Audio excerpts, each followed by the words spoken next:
விஜய் டிவியில் Pandian store 2 சீரியலோட promo வந்திருக்கு.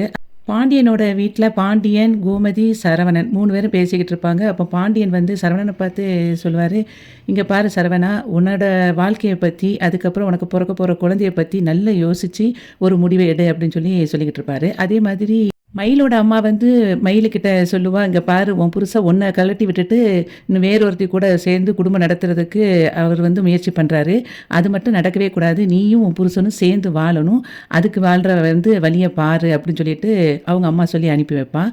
அங்கே வந்து கோர்ட்டில் 2 பேரையும் நிற்க வச்சு கேள்வி கேட்டுட்ருப்பாங்க. அப்போ சரவணன் கிட்ட வந்து கேட்பாங்க, நீங்கள் என்ன முடிவு பண்ணியிருக்கீங்க அப்படின்னு சொல்லி கேட்கும்போது, எனக்கு இவ கூட சேர்ந்து வாழ இஷ்டம் கிடையாது, எனக்கு விவாகரத்து வேணும் மேடம் அப்படின்னு சொல்லி அவன் சரவணன் சொல்லிடுவான். அத கேட்டுட்டு கோமதி ரொம்ப ஷாக் ஆயிருவா. ஆனா, அதுக்கப்புறம் வந்து மயில்கிட்ட கேட்பாங்க, "என்னம்மா நீ முடிவு பண்ணியிருக்க?" அப்படின்னு சொல்லும்போது, "எனக்கும் இவர் கூட சேர்ந்து வாழ விருப்பம் இல்ல. எனக்கும் விவாகரத்து குடுத்துருங்க." அப்படின்னு சொல்லும்போது, அவங்க கேட்பாங்க, "நீ தானம்மா சேர்ந்து வாழணும்னு ஆசைப்பட்ட?" அப்படின்னு ஜட்ஜி கேட்கும்போது, அவ சொல்லுவா, "இல்ல, எனக்கு வந்து நீங்க விவாகரத்து குடுத்துருங்க. இவர் கூட சேர்ந்து எனக்கு வாழ இஷ்டம் இல்ல." அப்படிங்கிற மாதிரி திரும்பியும் சொல்லிருவா மயிலு.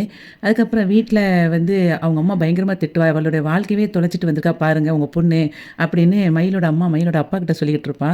அப்போ அத கேட்ட உடனே அவ மயிலு சொல்லுவா, "இங்க பாருங்க, எனக்கு என் பிள்ளைய எப்படி வளர்க்கணும்னு தெரியும். நான் சம்பாதிச்சு நான் வந்து என் வாழ்க்கைய வந்து வாழ்ந்துக்கிடுவேன்." அப்படின்னு சொல்ற மாதிரி இன்னைக்கு வந்து இந்த ப்ரோமோ இருந்தது.